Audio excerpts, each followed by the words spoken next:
So back to a discussion on training.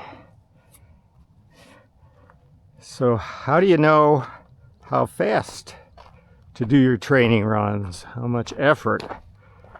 Well, when I was coaching cross country,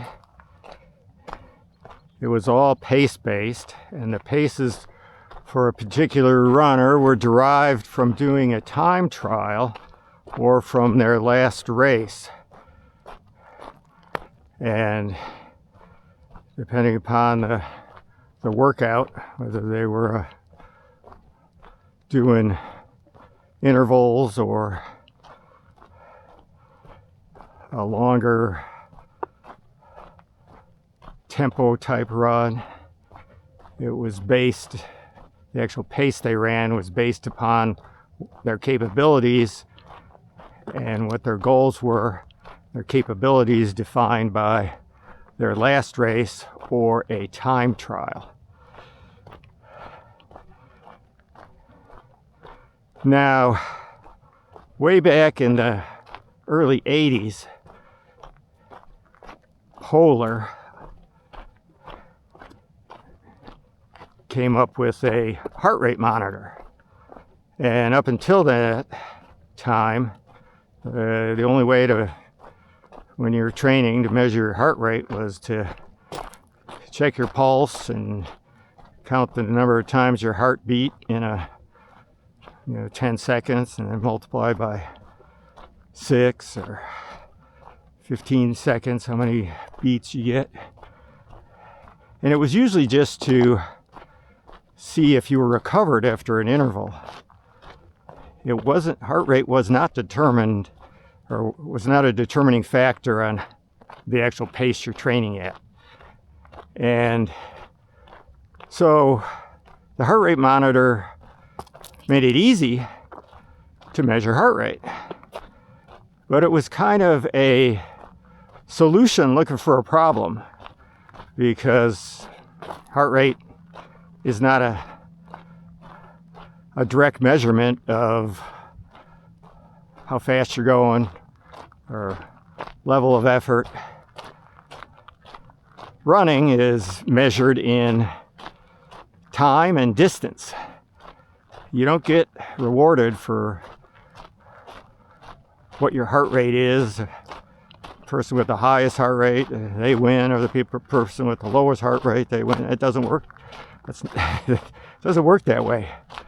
So heart rate is really not that important. It became important because it was easy to measure. And so Polar came up with, well, how do we sell this product? Came up with this whole zone scheme.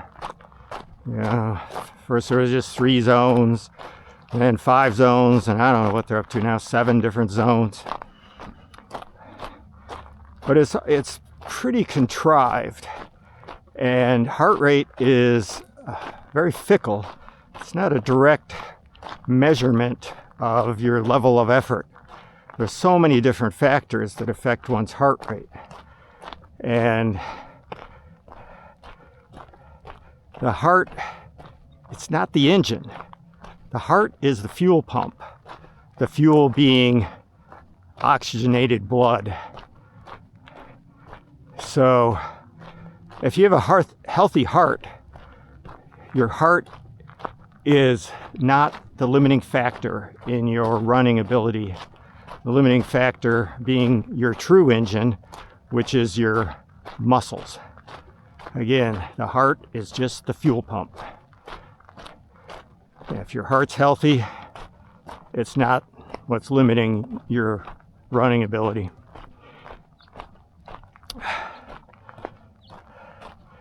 And there's so many different things that affect heart rate, because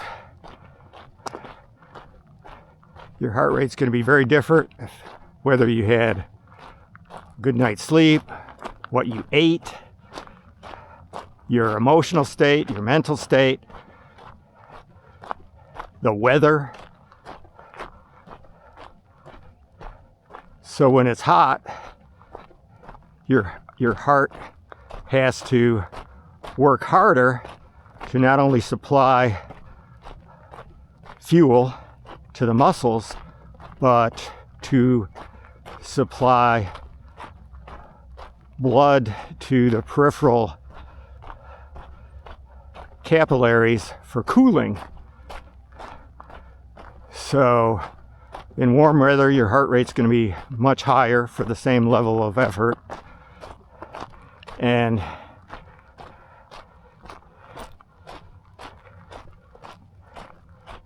you just look at the factor, right before a race, your heart rate's going to be super high, even though you're not doing anything. So you may be exceeding zone 1 or zone 2 just standing at the start line. And the other thing that the formula 220 minus your age predicts your max heart rate. Well, that's kind of maybe an average. And what really affects your heart rate is, from one person to the other, is the size of your heart. A small heart will have to beat faster to pump the same amount of blood as someone with a large heart.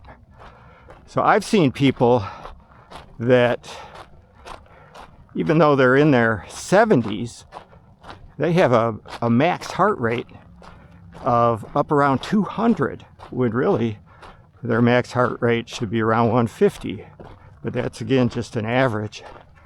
So I've witnessed people that their max heart rate is below what would be considered zone 2 or maximum aerobic function, which is 180 minus your age. And I've seen people that, just sitting up in bed, their heart rate will be above zone 2. Zone 2 is training. These people that promote that, they're just promoting kind of the status quo. Basically, a model of training that was just created by a heart rate manufacturer to make heart rates seem important and their heart rate monitor a vital piece of equipment. And that's just not the case. What training in zone 2 or long slow distance does is create hypertrophy of the heart. In other words, it enlarges your heart. So you can think about weight training and bodybuilding. The way to get muscle hypertrophy is high rep, low weight. And so long slow distance, where your heart rate's a bit elevated, but not too much, but it's elevated for a long period of time, your heart responds by growing. And what happens is your heart rate across the full spectrum of effort, the max heart rate drops from zone 2 training, and your resting heart rate drops.